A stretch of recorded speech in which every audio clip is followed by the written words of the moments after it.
Assalamualaikum warahmatullahi wabarakatuh. Alhamdulillahirabbil alamin. Bersyukur kita kehadirat Allah Subhanahu wa taala. Allahumma shalli ala Muhammad wa ala alihi wa ashabihi ajmain. Berselawat kita kepada Rasulullah sallallahu alaihi wasallam. Para sahabat semuanya, alhamdulillah puasa kita hari ini memasuki hari yang ke-9. InsyaAllah kita diberikan kemudahan dan kelancaran untuk menunaikan ibadah puasa ini sampai ke akhir Ramadan nantinya.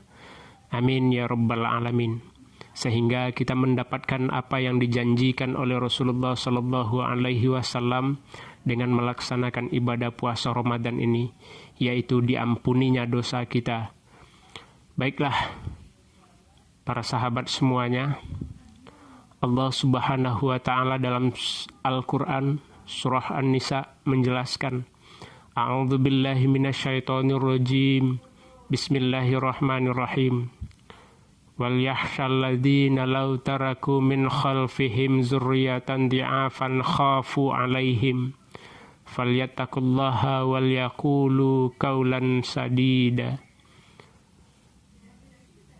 Dan hendaklah engkau khawatir seakan-akan meninggalkan generasi di belakangmu dalam keadaan lemah. Maka bertakwalah kepada Allah dan ucapkanlah ucapan yang baik. Para sahabat semuanya, kita hidup senantiasa dalam kekhawatiran, kecemasan, dan ketakutan.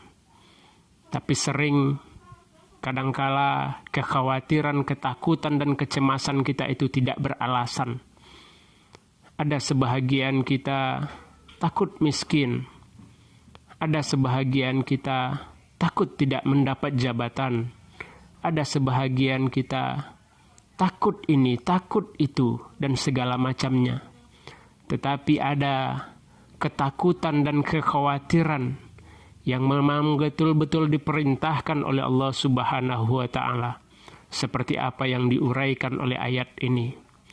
Wal yakhshal ladzina law taraku min khalfihim dzurriyyatan di'afan khafu 'alaihim. Dan hendaklah engkau takut dan hendaklah engkau khawatir seakan-akan engkau meninggalkan generasi di belakangmu dalam kondisi yang lemah. Maka satu-satunya kekhawatiran yang diperintahkan oleh Allah adalah kekhawatiran kepada kita jikalau seandainya kita meninggalkan anak generasi kita, orang-orang di belakang kita, anak keturunan kita dalam keadaan lemah. Nah, para sahabat semuanya, lemah di sini banyak kategorinya. Salah satu di antaranya adalah kita khawatir dan takut jika seandainya kita meninggalkan anak-anak kita, generasi di belakang kita dalam keadaan lemah iman. Kenapa kita takut meninggalkan generasi kita dalam keadaan lemah iman? Karena memang iman ini begitu penting dalam kehidupan kita. Dengan iman ini hidup kita menjadi terarah. Dapat kita bayangkan entah seperti apa kehidupan generasi-generasi di belakang kita jika seandainya mereka dalam keadaan lemah iman. Saking pentingnya iman ini, Rasulullah Sallallahu Alaihi Wasallam 10 tahun pertama kenabiannya khusus untuk membentuk dan menggembleng iman para sahabat. Maka oleh sebab itu sudah seharusnya kita betul-betul memperhatikan bagaimana kita bisa mewariskan keimanan yang kuat kepada anak generasi kita yang bakal kita tinggalkan nanti. Sebab mau tidak mau iman ini yang akan menjadi penopang hidupnya. Jika imannya terbentuk, imannya kuat, imannya kokoh, insya Allah semuanya aman. Tetapi jika imannya rapuh, maka keyakinannya akan bisa diganti dengan sekardus mie. Agamanya akan bisa diganti dengan sehelai kaos.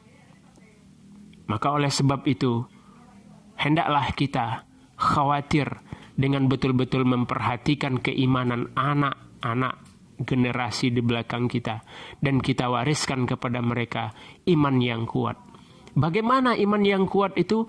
Yang betul-betul menyaksikan bahwa tidak ada Tuhan yang mesti mereka sembah, melainkan Allah Subhanahu wa Ta'ala. Makanya wajar Nabi Ibrahim alaihissalam mewanti-wanti kepada anak-anaknya. Ma ta'buduna min ba'di. Siapakah yang engkau sembah setelah aku tiada? Harusnya ini juga menjadi pelajaran bagi kita untuk kita wariskan dan kita ajarkan kepada anak-anak generasi setelah kita nantinya. Yang kedua adalah lemah ekonomi. Tidak bisa kita pungkiri para sahabat semuanya, bahwa kita bisa beribadah dengan tenang ketika kita memiliki ekonomi yang mapan. Ketika ekonomi kita morat-marit, ekonomi kita porak-poranda, jangankan untuk beribadah, untuk hidup pun kita susah. Maka oleh sebab itu, kita mesti memperhatikan dan hendaknya mewariskan kepada anak-anak kita bagaimana mereka hidup di belakang kita bisa dengan mapan. Maka mereka tidak bisa dibeli oleh siapapun karena dia memiliki kehidupan dengan ekonomi yang mapan. Maka dia insya Allah akan bisa melaksanakan ibadah kepada Allah Subhanahu wa Ta'ala karena ekonominya mapan. Karena memang banyak ibadah-ibadah yang bisa kita lakukan dengan ekonomi yang mapan. Di antaranya membantu fakir miskin, menyantuni anak yatim, membayar zakat, menunaikan ibadah haji, membahagiakan orang tua. Itu merupakan ibadah-ibadah yang bisa kita lakukan dengan ekonomi yang mapan. Jika kita tidak memiliki apa-apa, tentu kita tidak bisa membahagiakan anak yatim, tidak bisa menyantuni fakir miskin, tidak bisa melaksanakan ibadah haji ke Baitullah. Tentu gerak dan langkah kita terbatas. Oleh sebab itu, kekhawatiran ini mesti kita tanamkan dalam hati kita. Bagaimana seandainya anak kita nanti tinggal dalam keadaan miskin. Yang ketiga, para sahabat semuanya yang mesti kita khawatirkan adalah jika seandainya kita meninggalkan anak generasi kita dalam keadaan lemah pendidikan. Nah, lemah pendidikan membuat kita bodoh. Kita tidak mengetahui apa-apa. Kebodohan kita membuat orang dengan mudah mengotak-atik kita. Membuat orang mudah untuk menipu kita. Karena kebodohan kita membuat kita tertindas. Maka oleh sebab itu, pendidikan ini menjadi penting bagi kita. Bukankah Rasulullah Sallallahu Alaihi Wasallam mewanti-wanti kepada kita, utlubul ilma minal mahdi ilal lahdi. Tuntutlah ilmu itu mulai dari ayunan sampai ke liang lahat. Artinya tidak ada batas bagi kita untuk menuntut ilmu.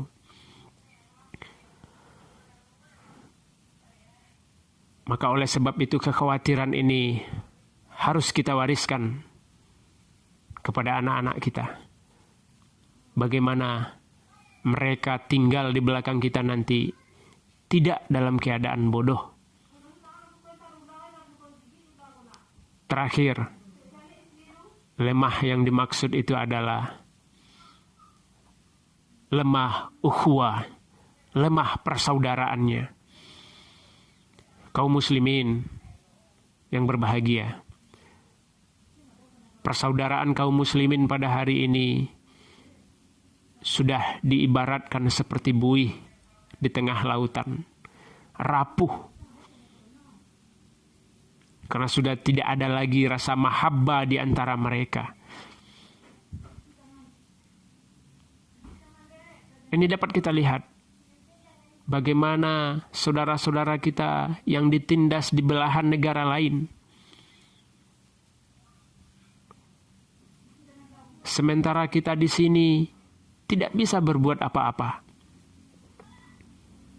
Sudah tidak ada lagi nilai solidaritas dalam diri kita terhadap sesama kaum muslimin.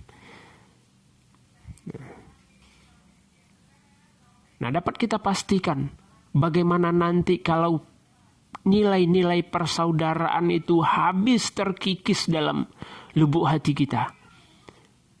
Dan itu yang kita wariskan kepada anak-anak kita sehingga mereka tidak lagi mengenal saudaranya. Mereka hidup ala mereka sendiri. Siapa lo, siapa gue. Tidak peduli dengan tetangganya, tidak peduli dengan orang-orang yang ada di sekitarnya. Maka ini yang akan kita khawatirkan. Jika persaudaraan kita rapuh, maka kita akan dijajah oleh orang.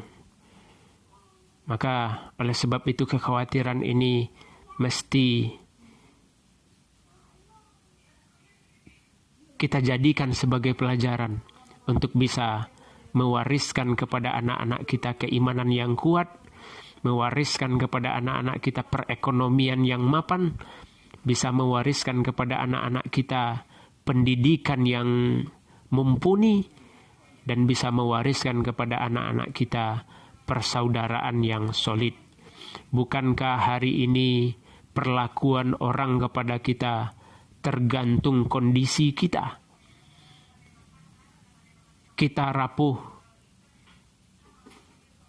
kita akan dijajah, kita akan ditindas. Kita miskin, kita akan diperbudak. Kita bodoh, kita akan ditipu. Maka oleh sebab itu, jangan biarkan orang menindas kita. Jangan biarkan orang menipu kita. Jangan biarkan orang menjajah kita. Jalan satu-satunya adalah wariskan kepada mereka keimanan yang kuat. Wariskan kepada mereka ekonomi yang mapan. Wariskan kepada mereka ilmu yang mumpuni. Dan wariskan kepada mereka persaudaraan yang solid. Camkan fa'tabiru ya ulil absar la'allakum turhamun. Assalamualaikum warahmatullahi wabarakatuh.